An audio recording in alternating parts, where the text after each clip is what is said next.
السلام علیکم ورحمۃ اللہ وبرکاتہ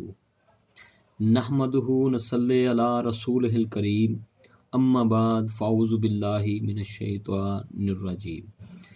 بسم اللہ الرحمن الرحیم اللہم صلی علی محمد وعلی آل محمد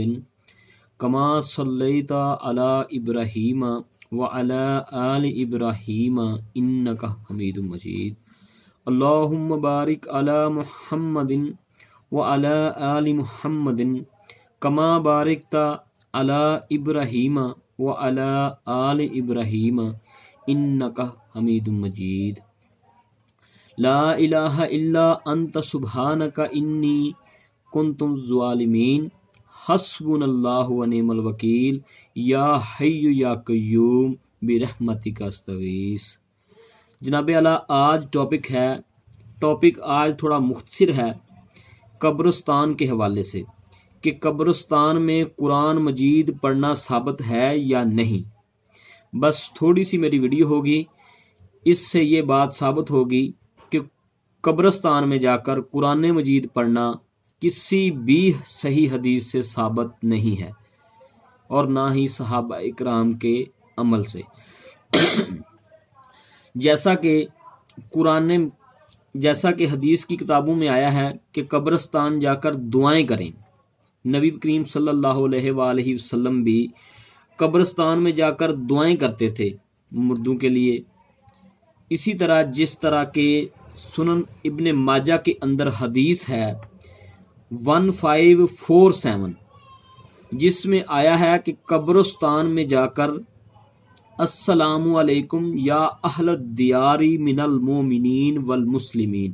یہ مکمل دعا پڑھنی ہے۔ اور یہ بات ثابت ہے کہ جا کر مردوں پر دعا پڑھیں، قبرستان میں قبروں کے اوپر دعا پڑھیں، مغفرت کی دعا کریں۔ جو آپ کا یعنی کہ آپ جو قرآن و حدیث کے اندر جو دعائیں نبی کریم صلی اللہ علیہ وآلہ وسلم نے تعلیم فرمائی ہیں وہ دعائیں آپ کر سکتے ہیں۔ اور اسی طرح ایک اور حدیث ہے سنن نسائی کے اندر 2039 جس میں یہ ذکر ہے کہ حضرت عائشہ رضی اللہ تعالی عنہ کی باری تھی اور نبی کریم صلی اللہ علیہ وآلہ وسلم ان کے پاس لیٹے ہوئے تھے، اور اچانک نبی کریم صلی اللہ علیہ وسلم اٹھے اور باہر چلے گئے، اور حضرت عائشہ صدیقہ رضی اللہ تعالی عنہ یہ انہوں نے گمان کیا کہ شاید نبی کریم صلی اللہ علیہ وآلہ وسلم کسی دوسری بیوی کے پاس چلے گئے ہیں، اور وہ اٹھیں اور وہ ان کے پیچھے ہو لی، اور جب دیکھا انہوں نے تو نبی کریم صلی اللہ علیہ وآلہ وسلم قبرستان یعنی کہ بقیع غرقت میں جا کر مردوں کے لیے دعا کر رہے تھے ہاتھ اٹھا کر، جس سے یہ بات ثابت ہوئی کہ نبی کریم صلی اللہ علیہ وآلہ وسلم بھی قبرستان جا کر مردوں کے لیے دعائیں کرتے تھے۔ اور جب وہ واپس آئے تو حضرت عائشہ رضی اللہ تعالی عنہ ان سے پہلے واپس آ کر لیٹ گئیں، تو انہوں نے پوچھا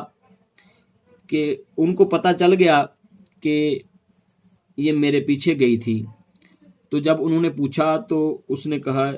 اے اللہ کے نبی صلی اللہ علیہ وآلہ وسلم، میں نے گمان کیا کہ آپ کسی دوسری بیوی کے پاس چلے گئے ہیں۔ تو آپ صلی اللہ علیہ وسلم نے فرمایا کہ تم نے یہ کیسے گمان کر لیا کہ اللہ اور اللہ کے نبی تمہارے ساتھ یہ کچھ کریں گے؟ یعنی کہ یہ آپ کہہ لیں کہ یعنی کہ یہ والا معاملہ، یعنی کہ یہ بات آپ کے ساتھ، یعنی کہ آپ کے حق سے کوئی دوسرے کو کسی کو دے دیں گے۔ اسی طرح اور آپ صلی اللہ علیہ وسلم نے فرمایا کہ میں جب لیٹا ہوا تھا تو مجھے جبرائیل نے آ کے کہا کہ اللہ فرما رہے ہیں کہ آپ بقیع غرقت جائیں اور ان کی بخشش کے لیے دعا کریں،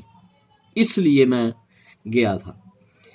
اور اس سے یہ بات بھی واضح ہو گئی۔ اور دوسری بات یہ ہے کہ صحیح مسلم کے اندر ایک اور حدیث ہے 2257 کہ قبرستان میں جاؤ اور دعا کرو اور ان سے کہو کہ اے مسلمانوں اور مومنوں کے ٹھکانوں پر رہنے والوں، انشاءاللہ بہت جلد ہم بھی آپ سے آ ملیں گے،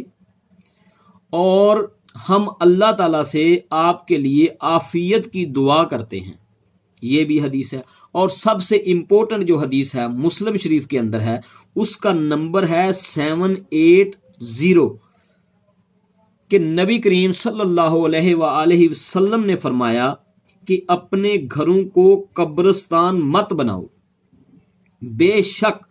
شیطان اس گھر سے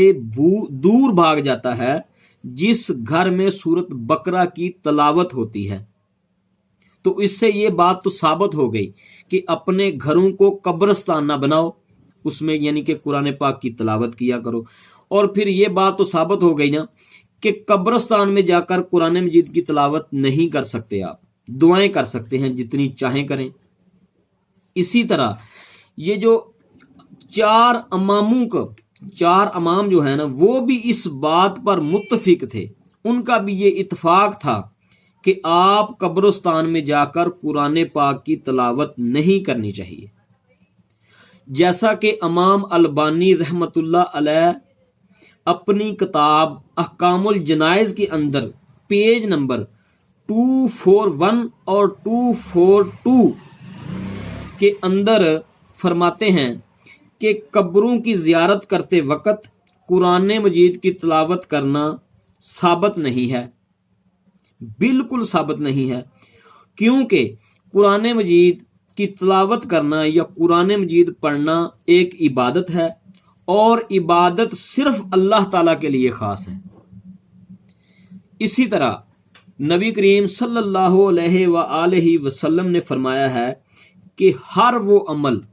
باطل ہے جس پر ہماری مہر نہیں ہے۔ اس لیے قرآن مجید قبرستان میں پڑھنا نہ تو نبی کریم صلی اللہ علیہ وآلہ وسلم اور نہ ہی صحابہ کرام سے ثابت ہے۔ دعائیں ثابت ہیں، جائیں اور ان کے لیے دعائیں کریں، دعائیں مغفرت کریں۔ اسی طرح